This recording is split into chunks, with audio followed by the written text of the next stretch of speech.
Bonjour à tous et bienvenue à vous au grand rendez-vous Europe 1 CNews Les Échos. Bonjour Éric Zemmour. Bonjour Sonia Mabrouk. Et merci de votre présence. C'est votre grand rendez-vous ce dimanche. C'est aussi votre première prise de parole depuis la nomination du Premier ministre et du gouvernement. Gouvernement décrit comme penchant nettement à droite. Alors est-ce votre avis? L'arrivée fracassante de Rachida Dati en tant que ministre de la Culture va-t-elle précipiter le sort des Républicains?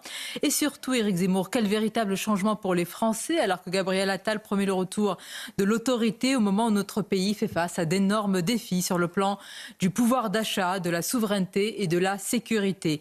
Et plus largement, comment réinsuffler la confiance à un peuple fatigué d'être dépossédé? C'est en particulier le cas de nos agriculteurs dont nous allons parler ce matin. Pour vous interroger sur tous ces sujets majeurs, je suis entourée de mes camarades Nicolas Barré des Échos. Bonjour à vous Nicolas. Bonjour Sonia. Et Mathieu Bock-Côté. Bonjour à vous Mathieu. Bonjour. Éric Zemmour, lors du premier Conseil des ministres après la nomination de Gabriel Attal et du gouvernement, plusieurs journaux rapportent qu'Emmanuel Macron a dit, en s'adressant au ministre, je cite, « Votre mission est d'éviter le grand effacement de la France face aux défis d'un monde en proie au tumulte. » Éviter le grand effacement. Que pensez-vous de cette phrase et de ce défi? Je vous avoue que je suis dubitatif et interrogatif.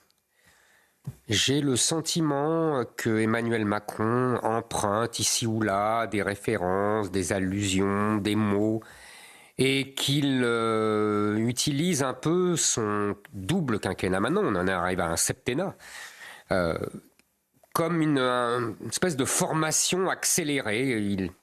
Il découvre des choses qu'il n'avait pas découvertes au début de son premier mandat. Bon, évidemment, le grand effacement... je ne peux pas ne pas songer à mon propre... parce que j'avais utilisé le grand remplacement et le grand déclassement. Mais si vraiment il avait conscience de ces menaces, le président de la République n'aurait pas mené la même politique depuis 7 ans. Il n'aurait pas mené cette politique, évidemment, d'immigration qui voit 500 000 immigrés légaux rentrer chaque année. Mais par ailleurs, il n'aurait pas fermé Fessenheim, il n'aurait pas mené la politique étrangère qu'il a menée, il n'aurait pas... accepter le grand effondrement de l'école. Donc il contribue pour vous à ce grand effacement, Emmanuel Macron? Tout à fait. Il contribue au grand effacement qu'il dénonce. Ça, c'est évident. Malheureusement, alors il y a des sujets où il court après ses bêtises initiales. On va sans doute en parler sur l'énergie et sur l'énergie nucléaire. Bon.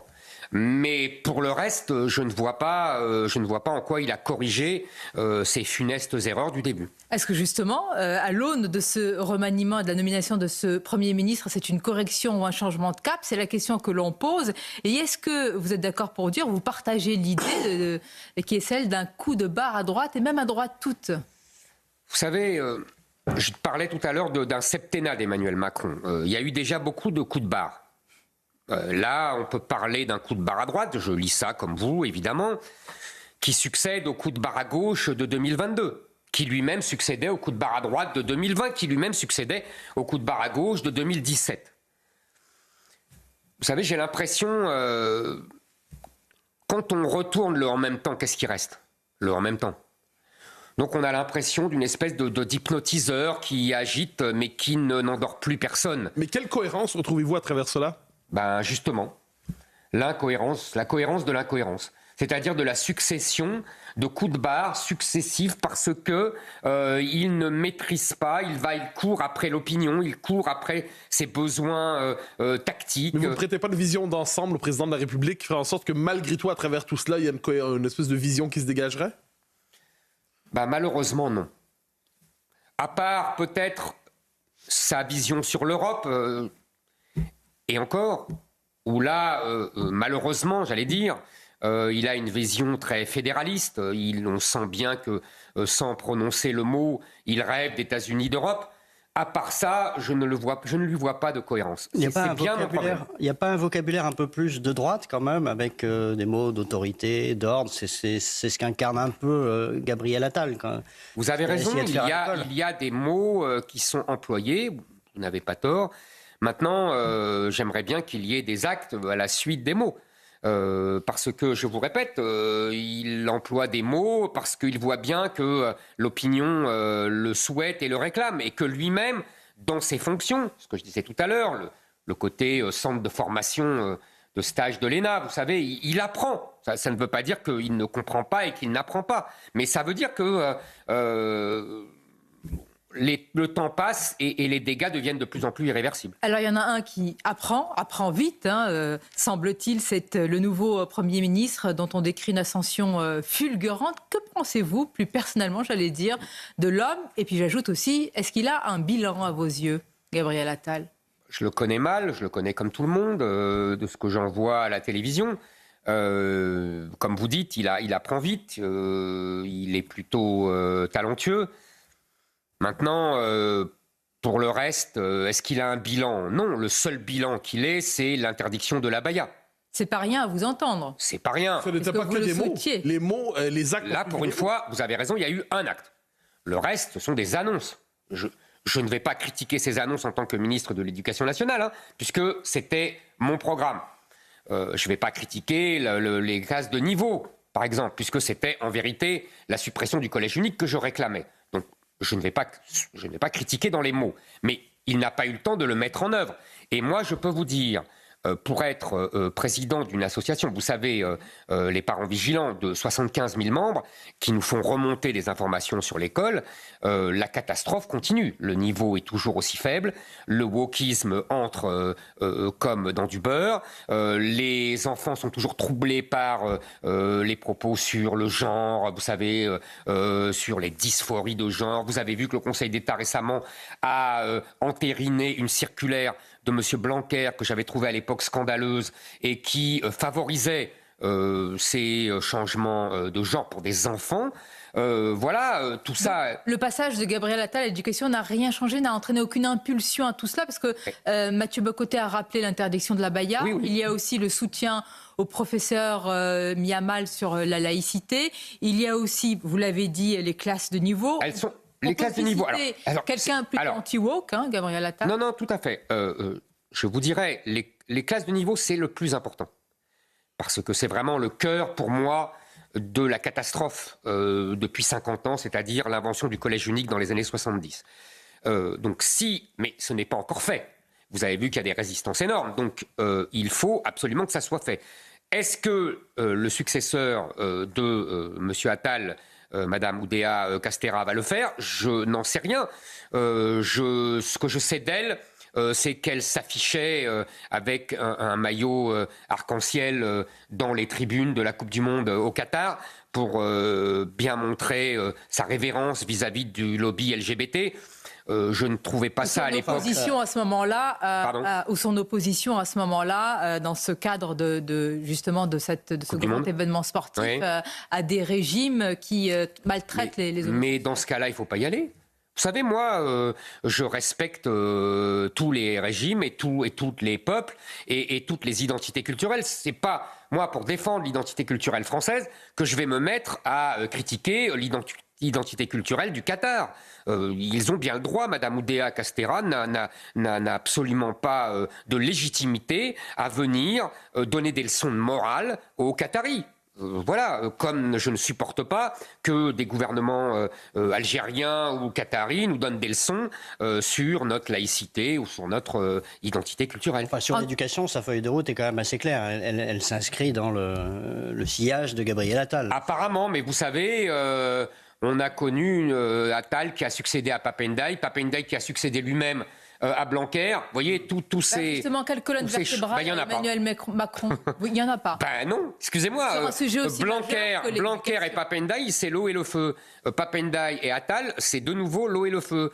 Est-ce que Mme Oudéa Castéra sera sous la coupe de M. Attal ou est-ce qu'elle s'émancipera pour revenir à ce que faisait Pape Ndiaye, je n'en sais rien. Vous voyez, c'est tout le problème du en même temps permanent. Est-ce que vous diriez que de Gabriel Attal, qui a construit sa popularité en partie sur son passage à l'éducation nationale, est-ce que vous diriez que ça donne un cap dans lequel vous vous reconnaissez? Il va peut-être pas assez loin, mais il va dans une direction qui serait la vôtre. Écoutez, ce que je peux lui reconnaître, c'est qu'il sait lire des sondages et qu'il a bien vu que sa popularité avait explosé à partir du moment où il avait interdit l'abaya. Dont acte. Donc, c'est un garçon intelligent. Mais attendez, est-ce que ça veut dire qu'il a épousé ce que voulait la grande majorité des Français qui effectivement souhaitaient l'interdiction de la baya, ou est-ce une conviction de sa part qui arrive concomitamment avec la volonté des Français? Je ne sonde pas les reins et les cœurs. Ce que je sais de M. Attal, c'est que, en 2016, alors vous allez me dire, il était très jeune, il a quitté le Parti socialiste parce qu'il trouvait que M. Valls était trop à droite.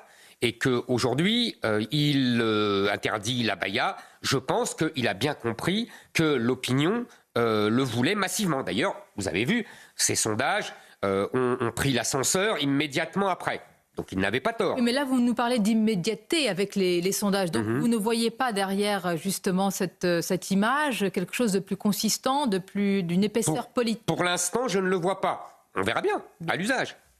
En parlant d'école, c'est la première polémique du gouvernement suscitée par la ministre de l'Éducation, justement, Amélie Oudéa-Castéra. Elle a justifié, Éric Zemmour, le choix d'inscrire sa progéniture à l'école privée Stanislas en raison notamment de la frustration qu'elle a ressentie lorsqu'ils étaient à l'école publique. Je la cite, « Mon mari et moi avons vu des paquets d'heures qui n'étaient pas sérieusement remplacées », a-t-elle affirmé. À un moment, on en a eu marre, comme des centaines de milliers de familles qui, à un moment, ont fait le choix d'aller dans le privé. Depuis, polémique, elle a dû faire marche arrière, regretter, s'excuser d'avoir blessé des enseignants du public. Comment vous avez réagi?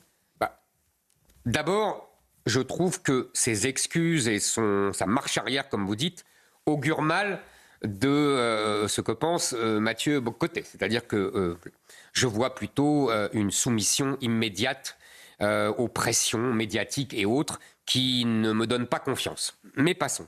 Allons sur le fond.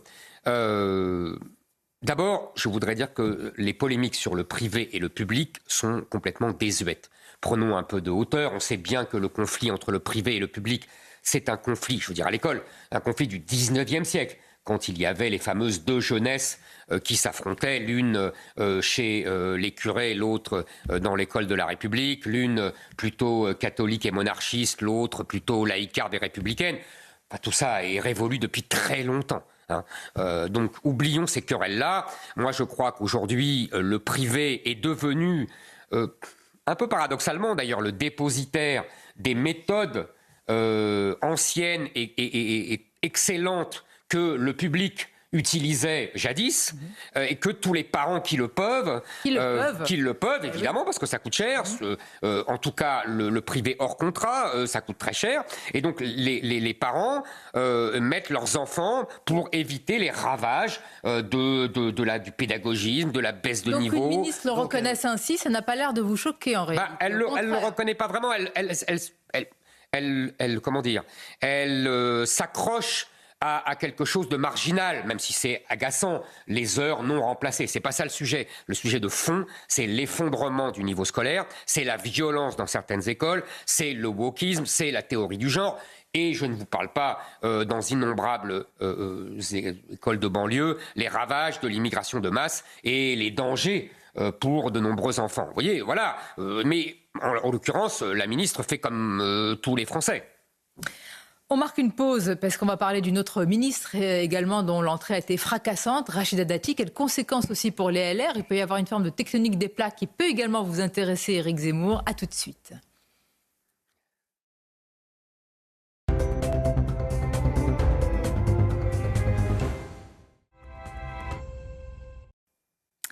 La suite du grand rendez-vous avec notre invité, le président de Reconquête, Éric Zemmour. Et la première question de cette seconde partie vous est posée par Mathieu Bock-Côté. Alors, je reviens sur la polémique autour de l'éducation. Est-ce que la véritable polémique derrière cela, c'est l'époque qu'une partie importante des élites plaident pour un système, l'école publique et ainsi de suite, dont ils cherchent à s'extraire eux-mêmes pour leurs propres enfants? Est-ce qu'il n'y a pas la véritable question n'est-elle pas là? Alors, c'est sans doute une des questions sous-jacentes. Vous avez tout à fait raison, Mathieu Bock-Côté. En fait, ça dure depuis très longtemps, depuis des décennies. Nos élites, en particulier celles de gauche, prônent l'école publique, le vivre ensemble, etc. Et évidemment, n'ont de cesse que de mettre leurs enfants à l'abri des ravages que procure et que provoque cette école publique, malheureusement. Je l'ai dit, entre l'effondrement du niveau et les conséquences de l'immigration de masse. Donc évidemment, notre ministre de l'Éducation fait la même chose que tous ses pairs, c'est-à-dire qu'elle met ses enfants à l'abri de tous ces ravages, et c'est ça qui est scandaleux, parce qu'elle tient un discours complètement opposé à cela. Mais c'est, j'allais dire, le principe même de ces gouvernements Macron.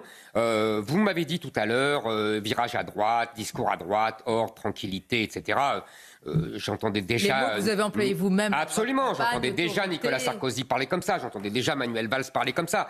En vérité, vous avez bien compris que ce gouvernement, le casting est le même. On a toujours Darmanin, on a toujours Dupond-Moretti, on a toujours le maire. Donc, c'est les 3 ministères principaux. Donc, ça veut dire toujours 500 000 immigrés légaux de plus, toujours une justice aussi laxiste, toujours une croissance aussi faible, toujours un endettement aussi important. Ça ne va pas changer fondamentalement. Donc, on va avoir exactement la même chose. C'est la continuité, c'est le changement dans la continuité, et plus la continuité que le changement. Avec une entrée surprise au gouvernement qui a suscité une avalanche de réactions et la sidération des Républicains qui l'ont exclu, celle de Rachida Dati à la culture. Avant de commenter les conséquences politiques, Éric Zemmour, sur cette arrivée, sur cette femme, sur ce parcours, pardonnez-moi, Rachida Dati, ses origines, ce qu'elle incarne, que diriez-vous ? Vous savez, c'est exactement notre discussion que l'on vient d'avoir. C'est toujours le même cirque, j'allais dire, d'Emmanuel Macron. C'est-à-dire qu'il met une femme, prétendument, je dis bien prétendument, on y reviendra, de droite, à la tête d'un ministère substantiellement de gauche. Parce qu'il faut quand même voir ce que c'est et ce que c'est devenu le ministère de la Culture. Le ministère de la Culture, c'est un ministère qui finance des films qui nous racontent que des migrants deviennent profs de philo. C'est un ministère qui envoie tous ses agents à New York pour voir les nouvelles évolutions de l'art contemporain et acheter à prix d'or des œuvres absolument hideuses. C'est pas de la caricature ? Ah non, c'est vraiment ce que vous percevez de c'est exactement comme ça, c'est ce qui est devenu. Vous savez, qu'est-ce que c'est que, par exemple, pour l'art contemporain, la France est devenue uniquement un présentoir publicitaire gratuit qui met ses monuments, Versailles, le Louvre, à la disposition de ses œuvres, pour la plupart hideuses, conçues à New York. On pourrait continuer. C'est le ministère de la Culture qui impose les normes woke dans les théâtres, dans les opéras, etc. Donc c'est un ministère fondamentalement de gauche et fondamentalement woke. Je vais vous dire. Alors Rachida Dati, justement, elle incarne le contraire de ça, non ? Justement. Pourquoi vous dites prétendument de droite ? Je vais y dire. D'abord, je voudrais dire que moi, je pense on ne pourra pas imposer quoi que ce soit à ce ministère, il faut le supprimer. Je pense qu'il faut recréer un ministère des Beaux-Arts, du patrimoine, qui s'occupe avant tout de la transmission et de la protection du patrimoine. Le budget de la protection du patrimoine aujourd'hui est de 400 millions. Je pense qu'on pourrait passer largement, et Stéphane Bern serait heureux, à 2 milliards. Pour cela, il faudrait réduire les autres actions, et en particulier le service public, qui coûte, vous savez, qu'un budget de 4 milliards d'euros par an. Voyez les choix à faire. Maintenant, vous me dites, Rachida Dati est le contraire de ça. Mais, mon cher, je ne sais pas si vous avez écouté et lu Rachida Dati depuis sa nomination, lors de son discours d'intronisation, lors également de son interview ce matin, pas plus tard que ce matin, dans Le Parisien. Et quand vous regardez attentivement ce qu'elle dit, elle s'est déjà soumise à cette doxa que je décrivais. D'abord parce que Mme Dati, en vérité, n'a pas d'idéologie. On va en reparler. Mme Dati s'intéresse uniquement à sa carrière et à ses postes. L'idéologie, ça lui passe au-dessus. Maintenant... Mais elle a fait carrière à droite. Elle a fait carrière avec Nicolas Sarkozy. Elle a fait carrière avec Nicolas Sarkozy. N'est-ce pas un peu réducteur non, c'est pas réducteur. Pourquoi elle en particulier mais pas elle en particulier. Donc alors tout le monde, pardonnez-moi, quasiment tout le monde politique s'intéresse à sa carrière. Oui, absolument. Vous avez raison. Tous les vieux partis s'intéressent d'abord à leur carrière et à leur poste. Vous avez tout à fait raison. C'est bien le drame de la démocratie française aujourd'hui. Ça, je vous l'accorde volontiers. Madame Dati n'en est qu'une représentation, je dirais, spectaculaire, comme tout ce qu'elle fait.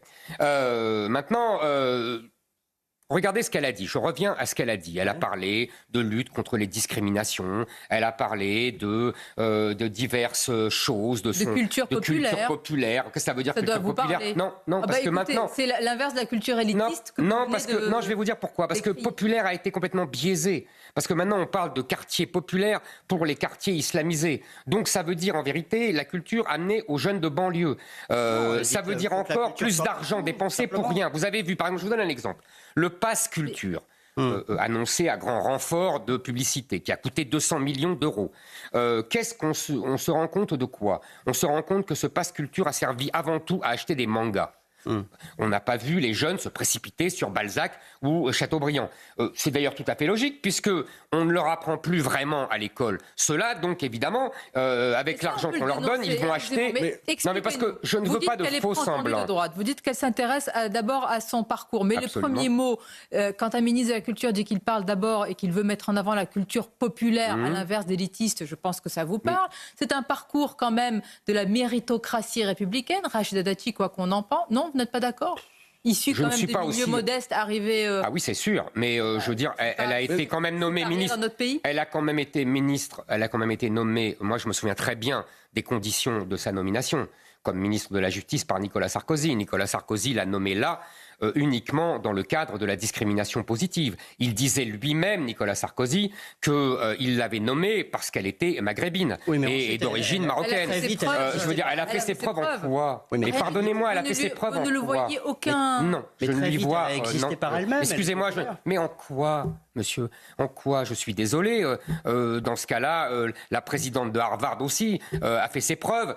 Et on se rend compte... Vous savez, moi, à partir du moment où on est nommé parce que, d'après ce qu'on est, et non pas parce qu'on a fait, pour moi, je n'y vois pas grand Ce qui est vrai, Éric Zemmour, c'est que vous avez deux visions de la France. Elle l'a dit d'ailleurs. Elle a dit qu'elle était de droite, mais pas du tout qu'elle partageait la vision de la France. Là, il faut voir deux oppositions, deux visions. En tout cas, elle l'a souvent mis en avant. Madame Dati n'est pas de droite. Madame Dati. Alors pourquoi ça gêne tant la droite? Madame Dati. Mais pourquoi? Parce qu'elle est membre des Républicains. On va arriver à cette discussion. Elle est membre des Républicains. Et là, effectivement. Là où Sonia Mabrouk a tout à fait raison, c'est qu'elle incarne un certain état d'esprit des dirigeants, en tout cas de la plupart des dirigeants des Républicains. C'est-à-dire que, vous savez... c'est quand même la droite, ça. Je dirais que, comme ils disent eux-mêmes, c'est la droite et le centre, et c'est surtout le centre. Et qu'ils ont été la droite, ils ont trahi la droite depuis 40 ans, et qu'il ne reste que le centre. Et que ce sont pour la plupart des centristes. Et Madame Dati est une incarnation parfaite de ce que je viens de dire, c'est-à-dire que, vous savez, Madame Dati était quand même la plus populaire auprès des sympathisants LR après Nicolas Sarkozy. Mais manifestement, Madame Dati se moque des sympathisants LR. Pourquoi dites-vous? Mais parce qu'elle est allée chez Macron. Elle disait elle-même que aller faire un accord avec Macron, c'était le baiser de la mort pour les Républicains. Mais... Pour une fois, je suis d'accord avec elle. Je pense qu'elle a trahi les sympathisants LR, elle a trahi les électeurs LR, comme nombre de dirigeants LR qui sont partis chez Macron. Vous savez, Renaud Muselier a un mot très drôle, il dit « Bientôt, il y aura davantage de cadres LR au gouvernement que... chez LR. Ouais. Je pense tenir dans une cabine téléphonique. Je pense qu'il a raison. Je pense qu'il a raison. En vérité, attendez, je pense qu'il a raison. Je pense qu'aujourd'hui, un dirigeant LR qui n'est pas ministre, c'est quelqu'un à qui on n'a pas demandé d'être ministre.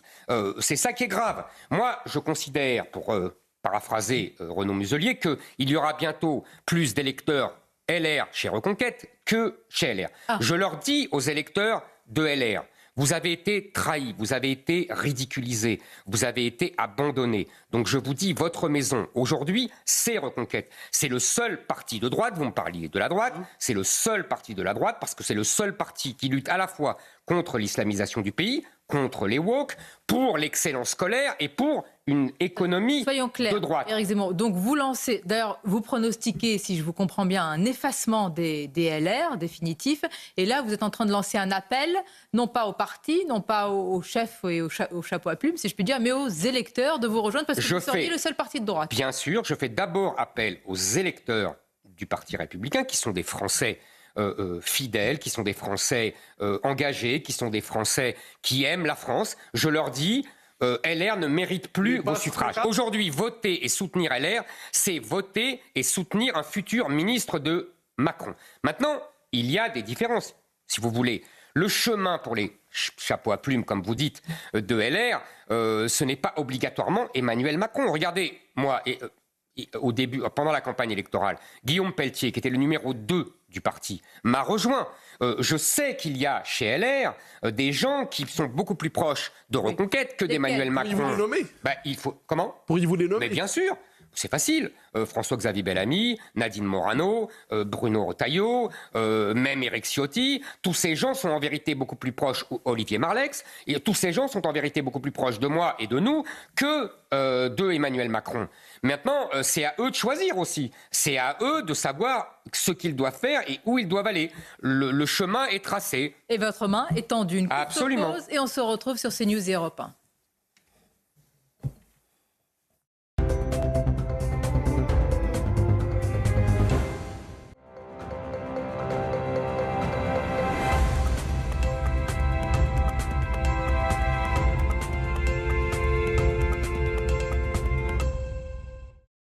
Merci de votre fidélité au grand rendez-vous Europe 1 CNews Les Échos ce dimanche. Nous sommes avec le président de Reconquête, Éric Zemmour. Nous avons parlé déjà du tout nouveau Premier ministre Gabriel Attal, du gouvernement, de la ligne, des différentes personnalités. Parlons également de l'opposition. Vous en avez parlé avec les LR que vous avez appelé à vous rejoindre, en tout cas d'abord les électeurs. Éric Zemmour, il y a aussi...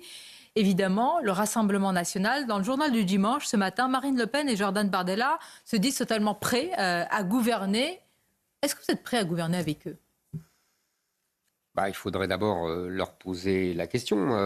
Je crois que c'est moi qui ai proposé un grand rassemblement des droites pendant la présidentielle et après. Et c'est Madame Le Pen qui l'a rejetée en disant qu'elle n'était pas de droite et qu'elle ne voulait pas s'allier au parti de droite. Et d'ailleurs, elle l'a montré, puisque pendant l'entre-deux tours de la présidentielle, elle a fait des risettes à Jean-Luc Mélenchon et à la France Insoumise, et elle a méprisé mes électeurs qui pourtant ont voté pour elle selon mes consignes de vote. Comme d'ailleurs elle l'avait fait, ce n'est pas personnel, elle avait fait la même chose en 2017 avec l'électorat de François Fillon, qu'elle a également méprisé et dédaigné. Et d'ailleurs, c'est assez cohérent avec ce qu'elle dit. Vous savez, en vérité, nous sommes deux partis différents. Ce n'est pas un hasard, ce n'est pas seulement ma volonté personnelle. S'il y avait deux candidats à la présidentielle, elle et moi, et s'il y a deux partis, nous ne sommes pas les mêmes. Nous sommes très différents. Mais deux partis dans un même bloc. C'est-à-dire, il y a le bloc de gauche, il y a le bloc central, il y a le bloc national. Dans ce bloc, vous êtes des partis rivaux, mais dans un même camp. Oui, absolument. Mais même on pourrait ajouter, alors dans ce cas-là, tous les gens de LR que j'ai cités tout à l'heure. La droite de LR. Absolument, qui sont dans le même ensemble. Il faut élargir. Moi, c'est ça que j'avais proposé pendant la présidentielle. Bon. Maintenant, aujourd'hui, on voit bien, je vous disais, nous avons des différences très nettes. On a vu récemment lors du vote de la loi sur l'immigration que Madame Le Pen donne le RSA et les autres allocations sociales aux étrangers.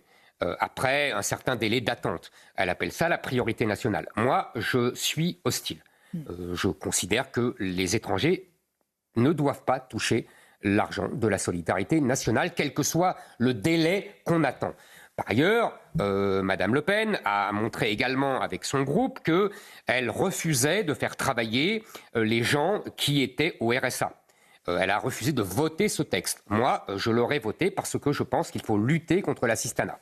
Par ailleurs, Madame Le Pen dit elle-même qu'elle pense qu'il n'y a pas de guerre de civilisation et que l'islam est compatible avec la République. Je pense exactement le contraire. Vous êtes seulement enfin sur l'économie. Irréconciliable alors. Pardon. Vous êtes seulement différent ou irréconciliable alors? Attendez, je finis et je vous réponds.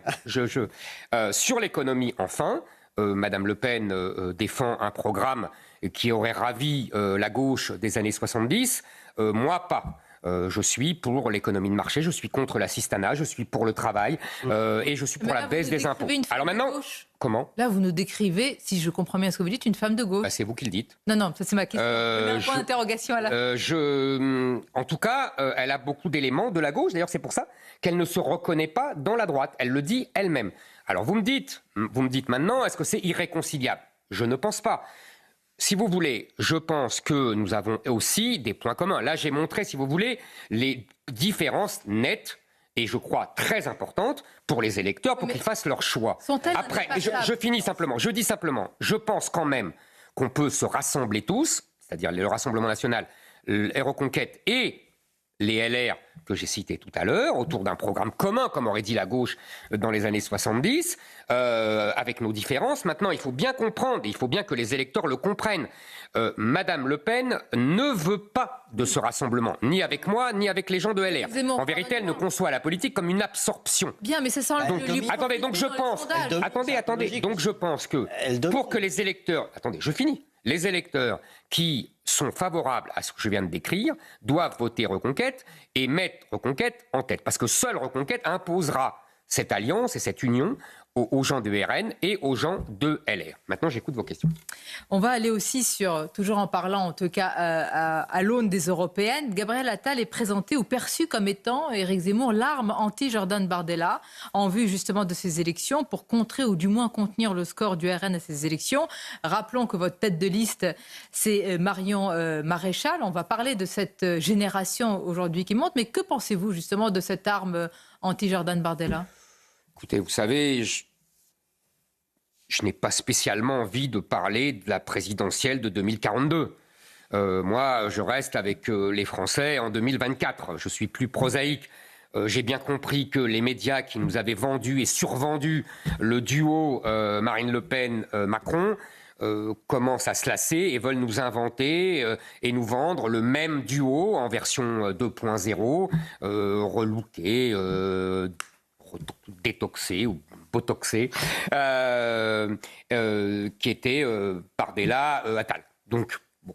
Maintenant, si vous voulez me dire que ces européennes seront l'occasion d'un renouvellement de génération, de l'avènement d'une nouvelle génération de trentenaires, j'en ai tout à fait pris acte. Mais qu'est-ce que ça change ? J'ai désigné Marion Maréchal. Mais je dirais c'est pas la jeunesse. Mais ça passe. Pardon ? La jeunesse, c'est bien, mais ça passe. Gabriel Attal, là, a 34 ans. Jordan Bardella, a 28 ans. Marion Maréchal, 34 ans. Saut générationnel, mais j'allais dire, dans les idées. Est-ce que ça donne Alors, simplement... vous avez tout à fait raison. La jeunesse, ça passe. Moi, je me souviens, parce que justement, je ne suis plus jeune, qu'en 1984, lorsque Laurent Fabius avait été désigné Premier ministre par François Mitterrand, il avait 37 ans, c'était la même génération, enfin le même âge, on avait aussi parlé dans les médias de saut des générations, etc. Et puis, 4 ans plus tard, c'est un septuagénaire, malade qui plus est, François Mitterrand, qui avait été élu. Donc vous voyez, ça passe d'autant plus vite.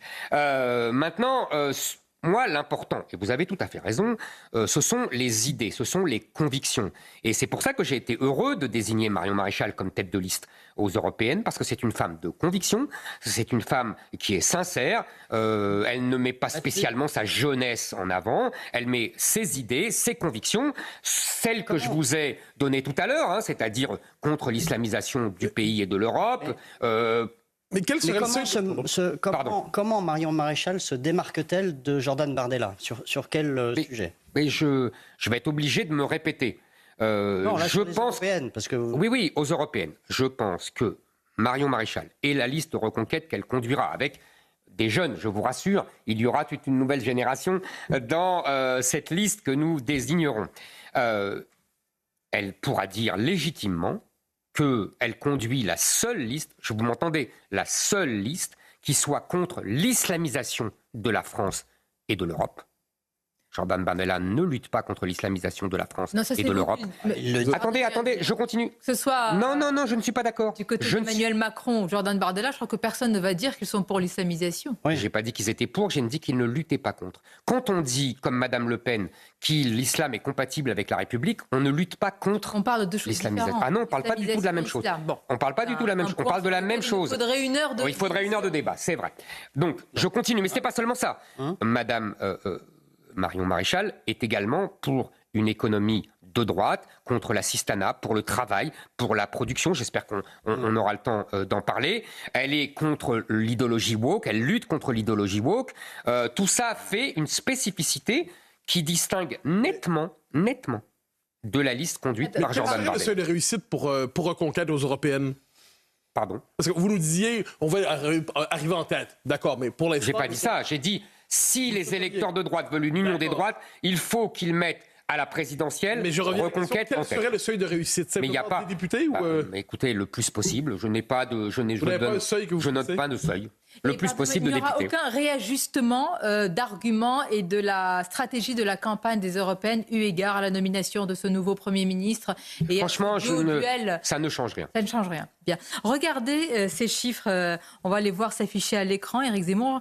Les intentions de vote au premier tour de la présidentielle. Alors là encore, nous sommes dans la politique fiction. Si l'élection se déroulait dimanche prochain, d'abord ça montre que Marine Le Pen et on va les voir, Édouard Philippe font la course en tête. Voilà encore un nouveau, peut-être diriez-vous, duo-duel. Et puis quant à vous, vous êtes à 6, au mieux à 9%, si c'est le duel Attal-Bardella.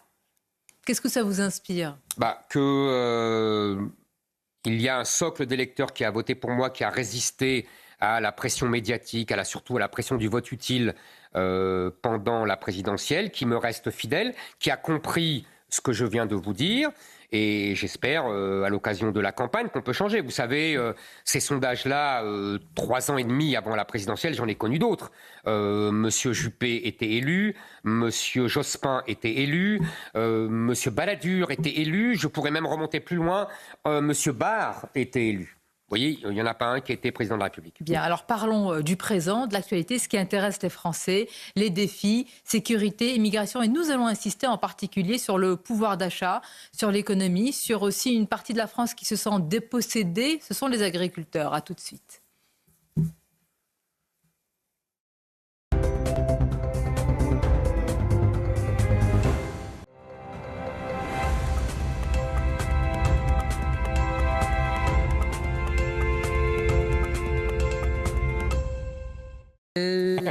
La suite du grand rendez-vous avec Éric Zemmour. Nous avons beaucoup parlé, Éric Zemmour, avec vous, des conséquences du remaniement, mais vous le savez très bien, ce qu'attendent les Français, ce sont des résultats. Et justement, le nouveau Premier ministre, Gabriel Attal, veut parler aux classes populaires, à la France qui se lève tôt.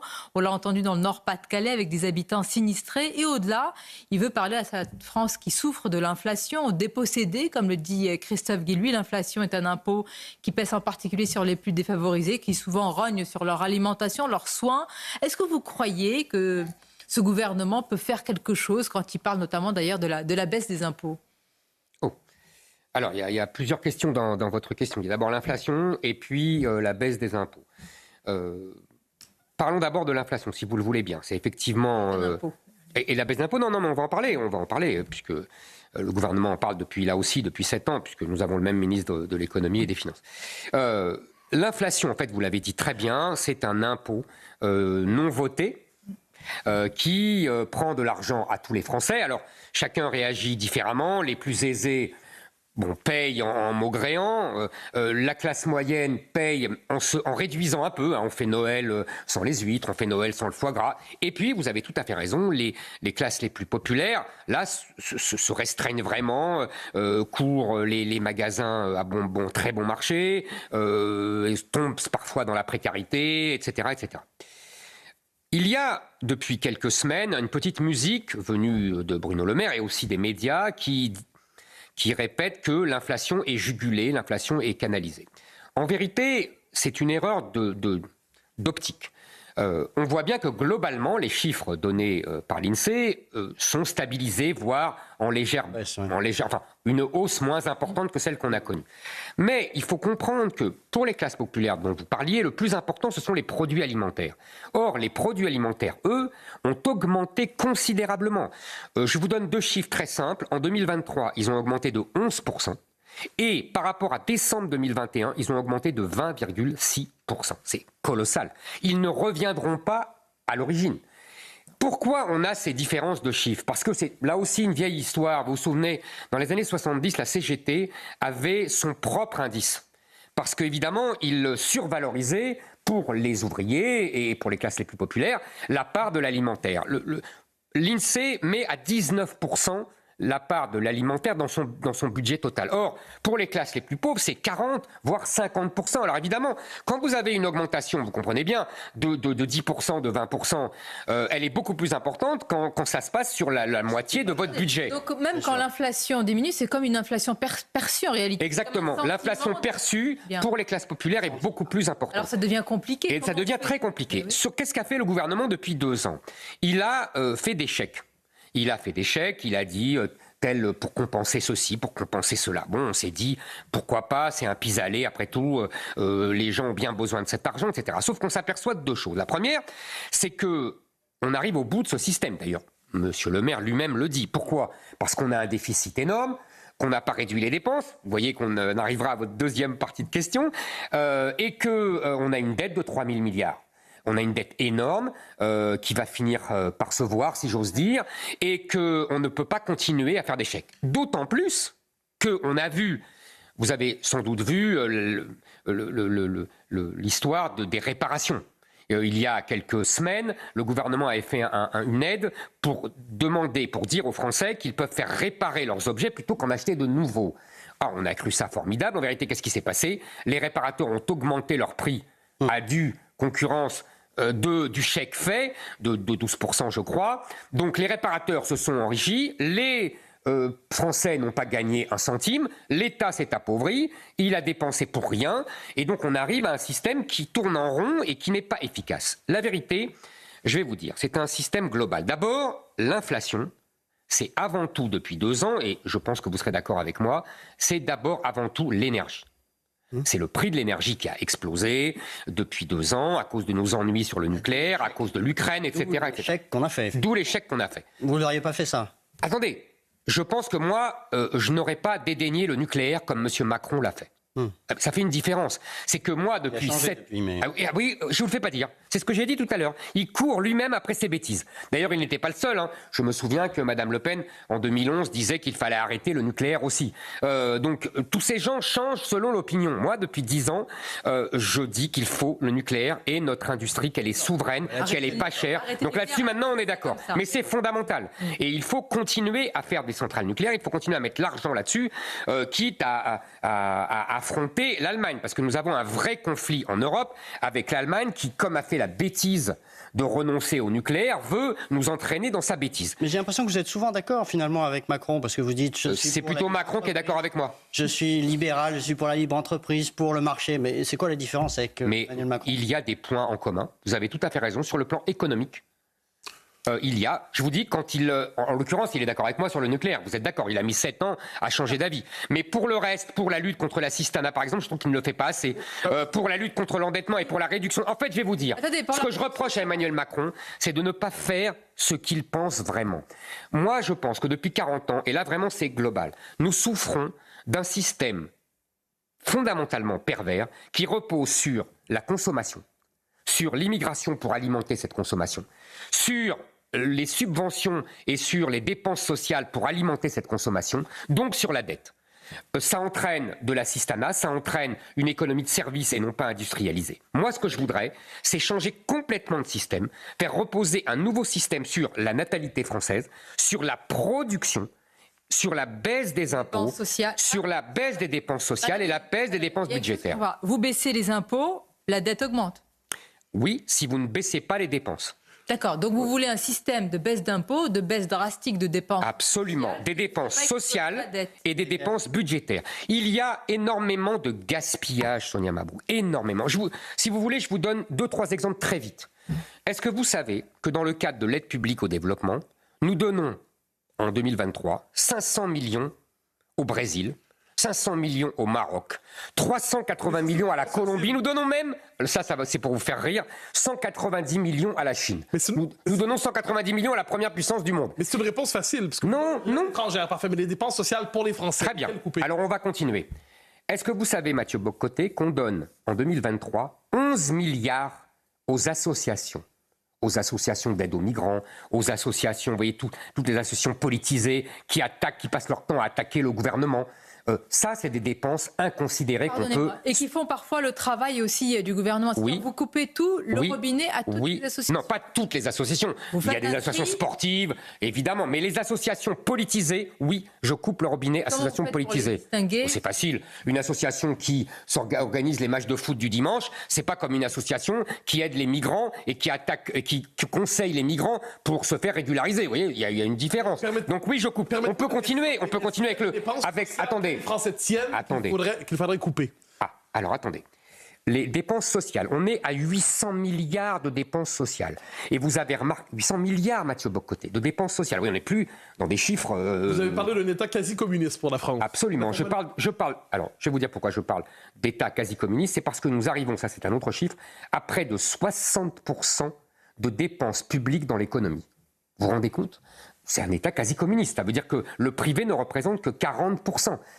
Comme quand, vous savez, on dit il y a 57% de prélèvements obligatoires au public, ça veut dire qu'il n'y a que 43% pour le privé. Et c'est ces 43% qui font tourner toute la machine. Donc oui, il faut réduire les dépenses. Et oui, il faut réduire les dépenses sociales. Moi, je vais vous dire, je ne touche pas ce qu'on appelle le modèle social français, c'est-à-dire la sécurité sociale. C'est-à-dire les gens, ils y tiennent, ils ont bien raison, ils cotisent et ils ont le droit à un système sérieux, qui marche, parce que ça ne marche plus. Mais je vous rappelle que nous sommes le pays des déserts médicaux, nous sommes le pays où l'hôpital Georges Pompidou fait un appel aux dons pour un scanner, nous sommes le pays où le système des urgences à l'hôpital est tiers-mondisé, vous voyez, il faut arrêter avec notre système social, il ne marche plus en vérité. Plus on dépense, et moins il marche. Pardon ? Donc là, il faut les augmenter. Non, il ne faut pas les augmenter. Il faut réduire les dépenses qui sont contre-productives. Évidemment, d'abord, les dépenses, je vous en ai parlé tout à l'heure, de solidarité nationale qui sont données aux étrangers. Mais pas seulement, il faut lutter contre l'assistanat, il faut lutter contre les dépenses sociales d'assistance. Je vous répète, il ne faut pas toucher au système de la sécurité sociale. Sauf que depuis 40 ans, nous avons élaboré un système à côté de la sécurité sociale, qui est complètement parasite et qui entraîne et qui favorise l'assistanat. Il faut couper là-dedans. Éric Zemmour, il y a aussi, parmi, j'allais dire, dans tout ce tableau, il y a les Français qui souffrent, il y a les agriculteurs. Sur la scène européenne, vous avez vu ce vent de colère qui souffle, alors surtout en Allemagne, avec des images impressionnantes, mais pas seulement, avec il est vrai des spécificités en Allemagne, mais qui sont aussi des particularités européennes. Pourquoi on parle si peu de ce sujet ? Les agriculteurs n'en peuvent plus. Vous avez tout à fait raison. Le sort des agriculteurs est absolument tragique. Ce sont des gens qui sont harcelés, agressés par d'abord la bureaucratie. La bureaucratie, on n'a pas parlé de la bureaucratie tout à l'heure dans les dépenses budgétaires, qui est absolument insupportable en France. On passe notre temps à faire des processus de simplification qui complexifient en vérité. Les agriculteurs en sont les premières victimes. Ils sont aussi victimes de l'autoritarisme de la Commission de Bruxelles. Est-ce que vous savez aujourd'hui que pour semer et pour récolter, il y a des dates précises imposées par la Commission de Bruxelles, des technocrates qui n'ont jamais vu de terre de leur vie et qui n'ont jamais cultivé quoi que ce soit, même pas des fraises, et qui les obligent à semer et récolter en temps voulu. Si jamais quelque chose se passe, le climat, quelque chose qui a changé ça, et que les agriculteurs doivent s'adapter, eh ben, ils ne touchent plus leurs aides. Est-ce que vous vous rendez compte ? Par ailleurs, les agriculteurs sont au cœur de tous les dérèglements de la France. Il n'y a plus de services publics, il y a des déserts médicaux. Vous savez, j'ai une agricultrice qui m'a raconté, Mathieu Bock-Côté, je vous assure que ça m'a fait froid dans le dos, qu'elle s'est arraché une dent elle-même parce qu'elle ne trouvait pas de dentiste avant plusieurs mois. Est-ce que vous vous rendez compte ? On est revenu là carrément au 19e siècle, voire au 17e. En tous les cas, c'est important de parler de ces sujets puisqu'on a commencé, il est vrai, par la politique qui est parfois considérée comme la politique politicienne. Bien sûr. Et le gouvernement, il y a la vie des Français. Il y a la vie des gens. Et c'est horrible. Je vous assure que ce que je vous raconte est authentique. Ça m'a secoué. Et ce sont des gens qui subissent les agressions de bandes venues de partout, qui leur volent leurs tracteurs, etc., etc. Donc vous voyez, ce sont des gens qui sont à la rencontre de toutes les violences, on peut peut dire, faite à notre peuple. Et on va conclure, Éric Zemmour, s'il devait y avoir une décision importante, majeure de Gabriel Attal, quelle serait-elle? Une décision vraiment à prendre d'urgence, là, dans les premiers jours où il y a encore un petit état de grâce. Je ne sais pas s'il va durer longtemps pour le Premier ministre. Vous savez, je ne sais pas. Vous savez, je pense... C'est difficile de répondre à votre question parce que, d'abord, il n'est pas président de la République, donc il n'a pas vraiment les manettes. En plus, c'est une espèce de mini-moi, c'est-à-dire que c'est une mini-Macron. Donc, il sera dirigé par Emmanuel Macron. C'est Emmanuel Macron qui a le pouvoir et qui va le garder.